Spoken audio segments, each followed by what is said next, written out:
Bring out the reading, SAT Telecoms. How can you come to a wet fit and don't expect for you to get wet? You don't know it's blows you go get. You watching SAT TV.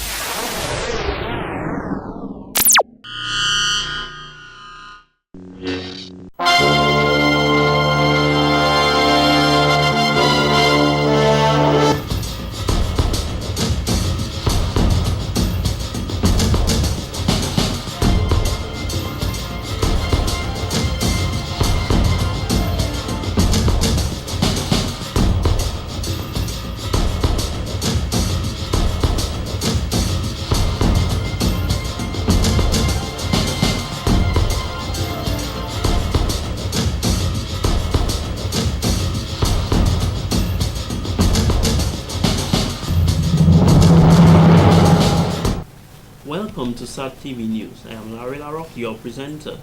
In our top stories, China commends Dominica on economic management, intentions to pay more tax, Ukraine protests, 2 people killed in Kiev clashes, and in sports, Liam Sebastian to captain Windward Isles cricket team for Nagico Super 50 tournament. Details of these will follow.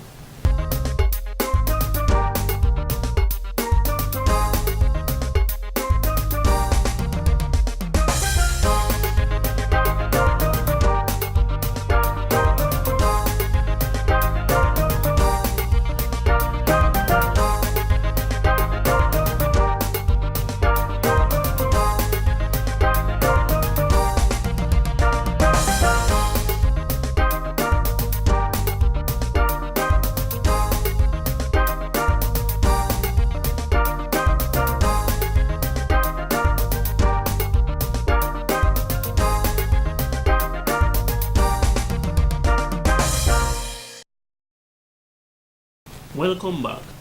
Dominica received a shipment on Friday, January 17, 2014 of humanitarian aid from the government of the Kingdom of Morocco. The shipment included a supply of basic food items, medication and blankets. This humanitarian aid is in response to the Christmas Eve trough system which caused devastation to the southern part of Dominica. Prime Minister Honorable Roosevelt Skerrit welcomed the assistance from Morocco. Mr. Skerrit also confirmed that Morocco will provide financial assistance to Dominica for rehabilitation and mitigation works following the damage caused by the trough system. Heavy and continuous rainfall on December 24, 2014 caused major damage concentrated in the Roseau South and Roseau Valley constituencies. The total cleanup cost was an estimated $830,000 and included clearing up of roads, ravines, drains, and dredging of rivers. Rehabilitation of infrastructure and mitigation was estimated at $45 million. The Cabinet of Dominica on Friday, December 27, 2013, took a decision to provide financial assistance to those affected by the trough system, and following assessment by the relevant government departments, those affected have already begun to receive assistance promised by the Government of Dominica. In more news, the Dominica Association of People with Disabilities, DAPD, has received a donation of wheelchairs, compliments the Rotary Club of Dominica. 18 individuals with mobility impairment received these wheelchairs at the donation ceremony held on Tuesday, January 22nd at the DAPD office in Goodwill. The Executive Director of the Dominica Association of Persons with Disabilities, DAPD, Mrs. Nathalie Murphy, highlighted the need for accessibility for these persons. When we speak about access to the physical environment, we speak of course, roads and buildings, both indoor and outdoor facilities, and we also want to speak about access to transportation. Mrs. Murphy said persons with mobility impairment need the necessary equipment to enable them to move freely, as well as the accessibility to do so. I want to refer to our United Nations Convention on the Rights of Persons with Disabilities, because we always have to do that, and specifically the article which refers to accessibility, which is Article 9. And this article speaks about enabling persons with disabilities to live independently and to ensure that they participate fully in all aspects of life and doing so on an equal basis with others. She noted that they have heard of reports where persons with disabilities, despite having the proper equipment, are not able to move around because the environment is not disability friendly. Wheelchair users want to go out. Transportation is a problem. Some of them are denied going on the vehicles, on the buses, because the drivers charge an extra fee for the wheelchairs, and that prevents them from, enjoying and going out, participating fully in the island's development. So, Mrs. Murphy therefore challenged the Rotary Club of Roseau to partner with them on a program to educate the public about persons with disabilities so as to start creating proper access. in spite of the fact that they are presented with wheelchairs, sometimes it is difficult for them to use it, and that is why I think I would send a challenge out to the Rotary Club that we would probably go and embark on an educational program where we would get the public, family members, all persons concerned, to start creating access properly so that persons who are wheelchair users will be able to enjoy life and enjoy it fully. The Rotary Club, in collaboration with the Grand Bay Health District team, in the next few days will also make a donation of wheelchairs in that community. In other stories, on January 20th through to January 21st, the National Association of Fisherfolk Cooperative, NAFCOP, convened a training program for its members, directed at strengthening Caribbean fisherfolk to participate in governance and management. Speaking at the closing ceremony of the two-day workshop, Caribbean Natural Resources Institute, Canary, Technical Officer Keisha Sandy noted one of the common complaints was that fisherfolk do not have a voice. One of the common complaints was that fisherfolk did not have a voice, and you had a call, and we thought with our partners that this would be a really good opportunity to help fisherfolk in the region to develop their own voice, to be heard in governance, to have more effectiveness at that regional platform and on a national platform as well. The committee therefore embarked on a 4-year project funded by the European Union, EU, to target the Caribbean network of fisherfolks down to the ordinary fisherman. This project was launched last year February in Guyana and will be spearheaded by the 8 member countries. Intensity and the amount of work that is involved in this, the Canary thought that one of the best ways of doing that is by getting a mentor, somebody who is experienced, who is a professional in field of management and organizations, and to help the National Association to develop that 4-year project. Canary has earmarked resources amounting to $100,000 to design and implement small grants programs to support activities by fisherfolk networks in the 17 member countries. And then there is a small grant that is available for all 17 countries of a maximum of 10,000 euros an organization can apply for, and it's open to fisherfolk organizations on the ground, national fisherfolk organizations, and regional fisherfolk organization.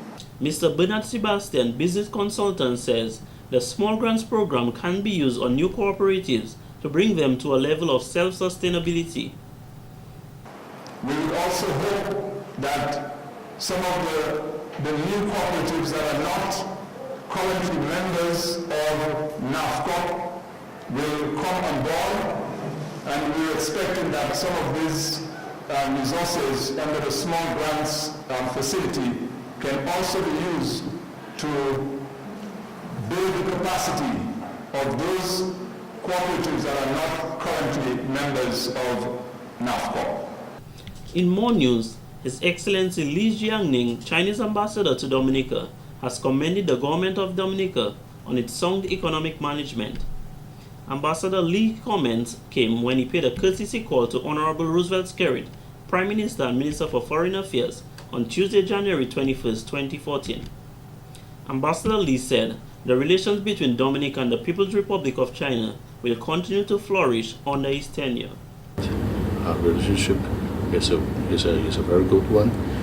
We have strong friendship and close cooperation in all areas of our relationship, and also in international arenas.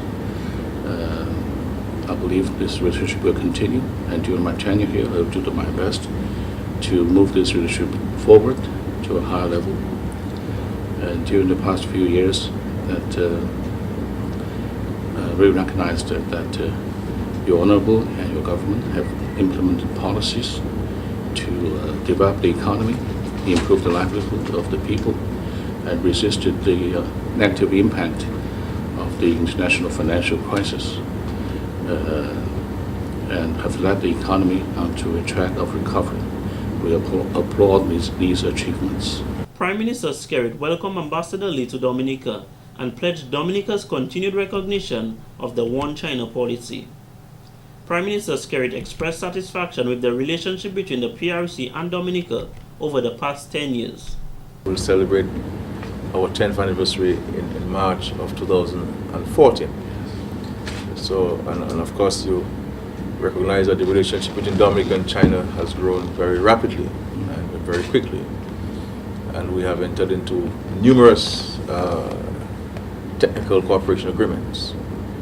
I had the opportunity last year to meet with both your president and your premier, where we exchanged very important views and also spoke of the next 10 years of our engagement. So far, we've been very pleased with the relationship between Dominica and China and the sincerity of the government and people of China. And of course, our relationship is based on the recognition of the One China policy and also the non-involvement, in each other's internal operations. Mr. Skerrit welcomed him, stating that the ambassador is coming to a country that has excellent relations with China, a government that recognizes and adheres to the One China policy. Dominica established diplomatic relations with China 10 years ago. In other stories, veteran Dominican playwright Dr. Alwyn Bully says a play written by him 38 years ago will be staged during this year's Nature Island Literary Festival, scheduled for August. The play, titled The Ruler, a political drama, was based on the 1972 novel Ruler in Iruna by the late G.C.H. Thomas of St. Vincent and the Grenadines. The Ruler was first performed in 1976 by the People's Action Theatre to rave reviews in Dominica, Barbados, St. Vincent, and Antigua. Well, most likely we held at the Arawak House of Culture, and it will be sometime in the dates of the festival. The festival will begin on the 7th of August, and it will run for a few weeks because we have so many plays that we would like to present. He highlighted that he would like the play to be transformed into a movie, but doing so is very expensive. And many people have read it and loved it, but it's a very big cast, and that makes it difficult and expensive to produce, and I think that's why it has not been produced more often over the years. But this being a watershed year for it in terms of the fact that it is going to be published in 5 languages. The cast was made up of some people who became quite famous for their roles in that particular play during that time. And the first name that comes to mind is Gary Didier, who played the lead character, Jerry Mole, and he, of course, was brilliant. He was just the right age at the time and also had good experience. And then also Benji Shillingford, who played his main supporter. These 2 characters in particular, I think, were quite famous at the time. And then there were several other side characters. There was Lennox Honeychurch, who played the administrator. There was Mikey Bruni, who played one of the characters, who was more like a comical character. There was a full steel band that accompanied the play. There's a theme song which was sung by Ophelia. There are people like Pearl Christian. He said he will make every effort to ensure the play is staged during the festival. In more news, aspiring model Miss Talia Celestine is one of 6 young ladies who will compete for the title of Miss March Jamboree 2014 when the show takes place on February 27, 2014 at the Crazy Coconuts. The competition comprises of 5 rounds: introduction, talent, thematic wear, evening wear, and question and answer. The thematic wear is the most important segment of the show as it carries the most points. Miss Celestine is appealing to the business community to lend a hand in assisting the young ladies as it relates to sponsorship. Why I'm going up for my Jamboree is because I want to work towards my platform. if I win my Jamboree, I'm starting my platform one time. I don't have to wait until I'm going up for Queen to work towards my platform. My platform right now is inspiring the youth through the art of song, dance, music, and modeling. So if I win my Jamboree, I will be going to high schools, selecting people to do auditions, doing within that area. Then we can take it step by step until I go up for Miss Dominica eventually if I win. Then I want to form an organization in Dominica where they're highlighting that, because I see too many times in Dominica the youths don't get recognized within those areas. I mean, in World Quail Music Festival, in Quail in the Park, we bring down artists from overseas and we don't highlight the people we have here. Look at the 365 team. See how good they are. Why can't they be the highlight of something one day? You have others that are just there, they're scared to say that I have that talent because Dominica don't recognize. So I'm trying to form an organization with inspiring the youth for the art of song, dance, music, and modeling. She stated, it's very important that parents support their children on their endeavors. The youths are the future. That is just a quote to let you know that you need to uplift the youths. If you just keep them, okay, you're sending them to school every day, it's a routine every day. But what about the other things they want to do, especially those that want to rap and sing and dance? Maybe their parents might be saying, but how that going to help you in the future? It might not help them in the future, but that is what they love to do. You never know. People might have not believed in me when I was younger, saying I want to be a model. They may be checking I was stupid. I don't even know what I'm saying, because how you can be a model in Dominica? Well, I'm a model in Dominica. I'm not a grand supermodel, but I am making my name in Dominica. So just uplifting the youth, that is the only thing we need. If we get the extra push, I believe we can do wonders in Dominica. Persons wishing to sponsor Miss Celestine for the Miss March Jamboree 2014 pageant can contact on telephone number 276-2248. And in court news, the January Criminal Assizes opened on Tuesday, January 21st, 2014, with sexual offences dominating the cause list. There are 5 such matters traversed from the September 2013 Assizes and 5 new indictments. The 5 new indictments range from incest, indecent assault, unlawful sexual intercourse, unlawful sexual connection, and bestiality. There are no murder trials on this year's cause list, but there are 2 matters of causing death by dangerous driving, which were traversed from the September Criminal Assizes. The cause list is also made up of burglary, causing grievous bodily harm, wounding with intent, theft, and handling stolen goods. Berlin Thomas, man accused of causing grievous bodily harm with intent, is the only woman to stand trial in these assizes. The matter will be heard on 3rd February 2014. Meanwhile, the money laundering case involving Joanne Gage, Edgar Peltier, and Ara Davis has been adjourned without date, pending the outcome of civil proceedings. Lyndon Lestrade, charged with causing grievous bodily harm with intent, had his matter fixed for 10th March 2014. Titus Williams and Clarence Lewis have both pleaded not guilty to burglary and theft of items valued at over $51,000 at Eggleston between 1st August and 12th April 2011. Their trial date has not been fixed. The first trial in these assizes will be heard on 27 January 2014, when a jury will be selected to hear evidence in a burglary and handling stolen goods charge against Ronald James and Liston Lowe. The state will be represented by Director of Public Prosecution Evelina Baptiste, assisted by Afrin Nesty and Shoma Dalrymple. Justice Bernie Stevenson is the presiding judge. This has been the local segment of the news. Coming up next, regional highlights. The management of SAT Telecommunications Limited would like to inform its viewers that Inside Issues and all SAT Telecom's live programs will be aired on Channel 6 effective today.